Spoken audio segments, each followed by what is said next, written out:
اوكي يا شباب، اليوم نسوي براتا عملاق. طبعا كل المقادير راح بتحصلها في الديسكربشن، الماي والمكونات حتى تسوي براتا طبقات. اول شيء تضيف الماي وتضيف ربع زبادي لبن، الحين تضيف الملح وتخلط. طبعا مو شرط تستخدم جهاز خلاط، تقدر تسويها كلها بايدك. اوكي، تضيف الطحين وتخلط. طبعا المقادير، كل المقادير راح بتحصلها في الديسكربشن.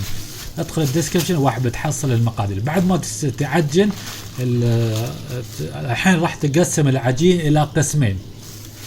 تقدر تسوي 2 براتا طبقات عملاق 2. فراح من اول شيء نستخدم واحد، نستخدم الرقم 1. اوكي، الحين راح نخلي الثاني على الجنب، يمكن تستخدمها في وقت اخر او يوم ثاني. اوكي، راح تاخذ القطعة وراح تخليها على الشكل متساوي بهذا الشكل. بعد ما تخليه متساوي، اول شيء قسمها الى قسمين متساوية. بعد ما تقسمها الى قسمين متساوية، كل قسم قسمها الى قسمين حتى ينتج لنا 4 اقسام، يعني 4 طبقات خبز براتا عملاقة. 4 طبقات راح بنسوي. اوكي، راح تخليها بالشكل هذا، تحطها في الجنب وراح تاخذ واحد وتفرده. تفرده جيدا قدر الامكان. اوكي، تفرده. حاول انك تسوي الدائري. اذا كنت مبتدئ ما تقدر تسوي الدائري، اذا مو شرط يعني تسوي الدائري، حاول انك تفرده قدر الامكان بشكل متساوي. اوكي، كل العجين بشكل متساوي. هذا هو القسم رقم 1. اوكي، وهو 4 اقسام. الحين عندنا 4 اقسام، لازم نخلي كلها نفردها، ال4 اقسام نفردها ونخليها في صينية بهذا الطريقة. اوكي، الحين راح ناخذ الثاني والثالث والرابع ونفرده ونحطه في طبقات. اوكي، قبل ما تحط الطبقة الثاني لازم تحط زيت، راح تدهنه بالزبدة، زبدة مذابة. اوكي، راح تدلكه كل الاطراف والامكنه. اوكي، راح بعد ما تدهنه تحط الطبقه الثانيه. بعد ما تدهنه تحط الطبقه الثالثه، كل طبقه ادهنها وحط الطبقه فوقه مباشره.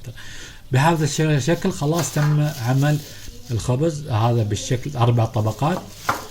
طبقه اول دهنا، طبقه ثانيه دهنا، طبقه ثالث دهنا، طبقه الرابع دهنا بالزبده.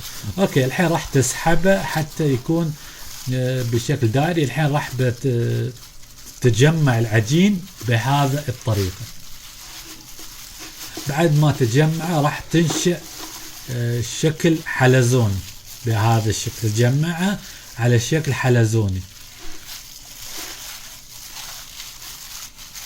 اوكي، الحين حطه في كيس وحطه في الثلاجة لمدة ما تقل عن 2 ساعة. لازم يا شباب 2 ساعة بالضبط حتى البراتا او الخبز يطلع ناعم عند الطبخ، يعطيك طراوة. لازم تحطه 2 ساعة في الثلاجة.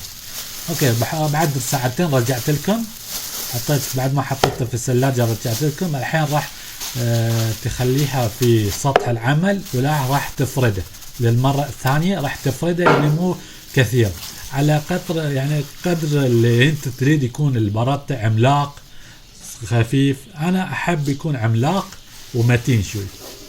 اوكي، راح تحطه في صينية الفرن. اذا ما عندك ورقة زيت تقدر تدهن الصينية وتحط العجين فوق. اوكي، راح تحط درجة حرارة 200. لازم يكون الفرن مسبقا على درجة حرارة 200، يعني تسخن الفرن 15 دقيقة يسخن. بعد ما 15 دقيقة يسخن على 200، حط الصينية الفرن في الطابق الأخير فوق، في الطابق الأخير يا شباب. بس شغل النار اللي تحت بس. اوكي، ناس ما تشوفون لمدة 10 إلى 15 دقيقة يكون جاهز. هذا هو خلاص تم تجهيز البراتا العملاقة 4 طبقات خرافي. وبس هذا هو الطعم ما يوصف. انصح الكل يجرب. اذا عجبك المقطع اضغط لايك للفيديو. اذا ما كنت مشترك في القناة اشترك في القناة وفعل زر. بس مع السلامة.